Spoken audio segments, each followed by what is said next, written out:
Hello, good morning everyone. How are you student? I hope you are fine. And today we are going to study about our poem 6th and our last poem Aunt Jennifer Tigers. And poetess name is Andrine Rich.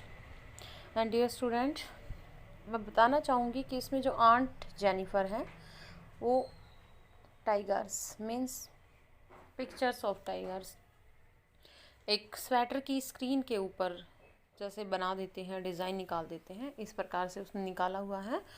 और जो aunt Jennifer के tiger यानी created tigers हैं उनके बारे में बताया गया है कि आंट जेनिफर ने कैसे बहादुर, किसी से डरने वाले नहीं, ऐसे टाइगर्स को क्रिएट किया है एक स्क्रीन के ऊपर।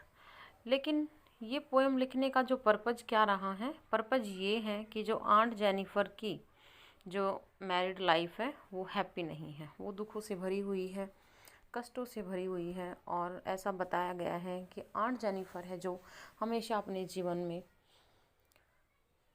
जो अंकल हैं यानी आंट जेनिफर के हस्बैंड हैं उसके द्वारा मास्टर्ड बाय यानी कि डोमिनेट की गई है।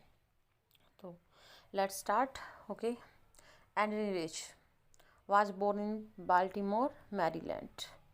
बाल्टीमोर मैरीलैंड में जन्म हुआ था। एंड व्हेन 1929 यूएसए में पढ़ता है। She is widely known for her involvement in contemporary women's movement यानी मानव जो इतिहास रहा है उसमें हमारा जो औरतों के अधिकार के लिए जो मूवमेंट, जो आंदोलन चले हैं उसमें उसने एक अहम भूमिका निभाई थी एज अ पोइट, एक कवित्री के रूप में। और थियोरिस्ट होता है बेटा विचारक, यानी अच्छे विचार, औरतों को बराबर अधिकार दिलवाने के लिए वो मूवमेंट में शामिल रही थी।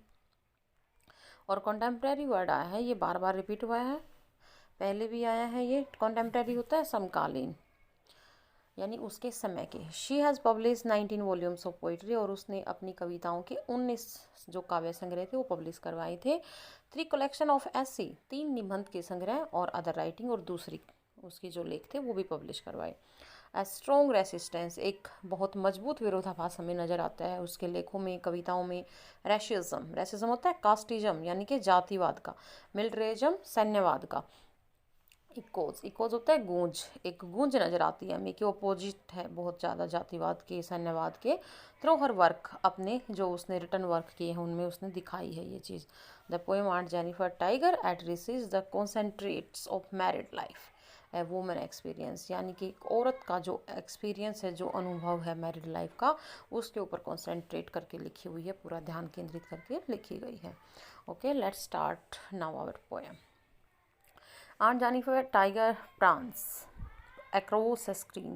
स्क्रीन मीन्स स्वेटर का वो पार्ट, वो हिस्सा जिसके ऊपर उसको बुना गया है, वो स्क्रीन होती है। जैसे हमारे मोबाइल की स्क्रीन है, टीवी की स्क्रीन है, ऐसे ही हमारी जो स्वेटर होती है उसका फ्रंट साइड जो स्क्रीन, उसके ऊपर उसने टाइगर्स को क्रिएट किया है, बनाया है। और वो टाइगर्स कैसे बनाए आंट जेनिफर ने? वो टाइगर प्रांस कर रही हैं अक्रॉस स्क्रीन, यानी उस स्वेटर की स्क्रीन के ऊपर। प्रांस मीन्स होता है जंप, यानी कि उछल कूद कर रही हैं वो पूरी की पूरी स्क्रीन के ऊपर। Bright tops denizens of the world of green का मतलब यहाँ पे फॉरेस्ट है कि जो हरा भरा संसार है, जो जंगल है, फॉरेस्ट है, उसके वो डेनिजन्स है, निवासी है। डेनिजन्स मीन्स होता है इनहेबिटेंट्स, निवासी हैं वो। ब्राइट टॉप्स यानी कि वो चमकीले, टॉप्स होता है पुखराज, जो चमकीले पुखराज आया है टाइगर्स के लिए। और दे do not fear the man beneath the tree, beneath होता है नीचे, जो पेड़ के नीचे वहाँ पर आदमी खड़े हुए हैं। दे डू नॉट फियर, वे उनसे डरते नहीं हैं, बहादुर हैं। The pace in sleek chivalric, certainly chivalric होता है बेटा बोल्ड मीन्स बहादुर। और आंट ने जो क्रिएट किए हैं टाइगर्स वो बहुत ज़्यादा बोल्ड हैं, बहादुर हैं वो, सर्टेनली निश्चित तौर से। और स्लिक होता है बेटा एलिजेंट यानी कि शानदार, और शानदार बनाए हैं वो, डरते नहीं किसी से। वहाँ पे पेस कर रहे हैं, पेस होता है चहलकदमी करना, चहलकदमी कर रहे हैं। पेड़ के नीचे जो आदमी खड़े हैं उनसे वो डर नहीं रहे हैं। जैसे कि आंट जेनिफर है, वो अपनी लाइफ में आंट जो अंकल हैं जेनिफर के हस्बैंड, उससे मास्टर्ड बाय रही है, डोमिनेट करती रहा है वो उसको। और वो पूरा लाइफ डरती रही है उससे। लेकिन उसने जो टाइगर क्रिएट किए हैं वो आंट के स्वभाव के साथ, उसके रियल लाइफ के साथ कंट्रास्ट में दिखाए गए हैं कि आंट की जो लाइफ हो बेशक से प्रॉब्लम से भरी रही हो, अंकल के द्वारा वो डराई हुई सहमी हुई रही हो, लेकिन उस आंट ने जो टाइगर बनाए हैं वो उसके बिल्कुल अपोजिट हैं, उसके मूड के अपोजिट हैं। वो डरते नहीं हैं, बहुत ही बहादुर हैं वो। And second stanza, aunt Jennifer fingers, और आंट जेनिफर की जो उंगलियां हैं फ्लटरिंग। फ्लटरिंग होता है फड़फड़ाना, थ्रो हर वूल। वूल का मतलब है जिस ऊन का इस्तेमाल वो कर रही है क्रिएट करने के लिए, बनाने के लिए, उसमें से उसकी उंगलियां फ्लटरिंग कर रही हैं, फड़फड़ा रही हैं, मीन्स काँप रही हैं जब वो काम कर रही है। क्यों काँप रही है? Because she is old and weak, क्योंकि वो कमज़ोर और बूढ़ी हो चुकी है। Find even the ivory needle hard to pull. Hard to pull होता है बेटा खींच कर निकालना मुश्किल लग रहा है, यानी जो सिलाई या सुइयाँ जो यूज कर रही है वो किसकी बनी हुई है? वो जो सुई है नीडल होता है, सुई इवोरी। इवोरी होता है बेटा हाथी दांत। हाथी दांत की बनी हुई सुई का यूज़ किया है, और जिसको खींचना उसके हाथों के लिए मुश्किल लग रहा है, भारी भरकम लग रही है वो, और वो ओल्ड है, वीक है, तो उसको काफ़ी परेशानी हो रही है इसको क्रिएट करने में, बट वो लगी हुई है। द मैसिव वेट, मैसिव होता है बेटा भारी भरकम वेट वाला। अंकल्स वेडिंग बैंड, वेडिंग होता है शादी, बैंड होता है पट्टा, लेकिन यहाँ पे क्या है रिंग। ये मीन्स अंकल ने शादी के समय जो वेडिंग बैंड दिया था, शादी की जो सेरेमनी होती है कंप्लीट करने के लिए, जो रिंग आंट को पहनाई थी वो काफ़ी भारी भरकम नज़र आ रही है, मैसिव वेट की नज़र आ रही है। शीट्स हैवीली, बहुत भारी पड़ी हुई लग रही है। Upon aunt Jennifer hand, aunt Jennifer के हाथों में, उंगलियों में बहुत भारी नज़र आ रही है। क्यों? क्योंकि क्यों कहा गया है ऐसा भारी लग रही है? इसलिए बोला गया है क्योंकि एक तो जो आंट है वो बूढ़ी हो चुकी है, कमज़ोर हो चुकी है, लेकिन फिर भी वो अपनी मैरिड लाइफ को ढोती रही है, परेशान रही है, कभी भी उसको खुशियाँ नहीं मिली हैं, हमेशा डोमिनेट की गई है अंकल के द्वारा, इसलिए वो चीज़ उसे भारी लग रही है, बोझ के समान लग रहा है उसको वो खींचना।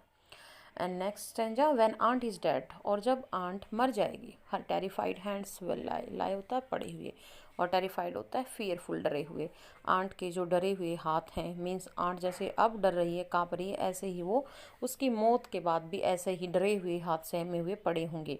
Still ringed with ordeals, she was mastered by होता है डोमिनेट। जिस प्रकार से उसको डोमिनेट किया गया है, जिस प्रकार से परेशान किया गया है, उसकी वजह से स्टिल रिंग्ड विद ऑर्डियल्स, और उसकी जो परख की गई है जीवन में, उसकी वजह से वो अभी भी डरती रहेगी। The tigers in the panel, और जो पैनल मीन्स स्क्रीन, जो पैनल पर जो टाइगर्स क्रिएट किए गए हैं, जो बनाए गए हैं, दैट शी मेड, जो उसने बुने हैं, विल गो ऑन प्रांसिंग, लेकिन वो फिर भी प्रांसिंग करते रहेंगे, उछल कूद करते रहेंगे स्क्रीन के ऊपर, प्राउड गर्व फील करते रहेंगे, अनअफ्रेड, बिना किसी से डरे हुए, वो डरेंगे नहीं किसी से, वो बहादुर रहेंगे। यानी जो आंट जेनिफर है पूरा ज़िंदगी उसने अपना जो है डर के साए में निकाली है, और उसके मरने के बाद भी वो पड़ी होगी बेचारी, अभी भी उसके जो हाथ हैं वो ऐसे ही असहाय नज़र आएंगे, फेस असहाय नज़र आएगा जैसे कि अब आ रहा है। लेकिन जो उसके टाइगर बनाए हैं वो उसके स्वभाव के अपोजिट है, वो बहादुर है, वो किसी से डरते नहीं हैं। तो बेटा ये हमारी पोएम थी aunt Jennifer tigers. I hope you will understand it properly, और these questions from this poem, and I will send you answer of these questions, dear student. Okay, thank you.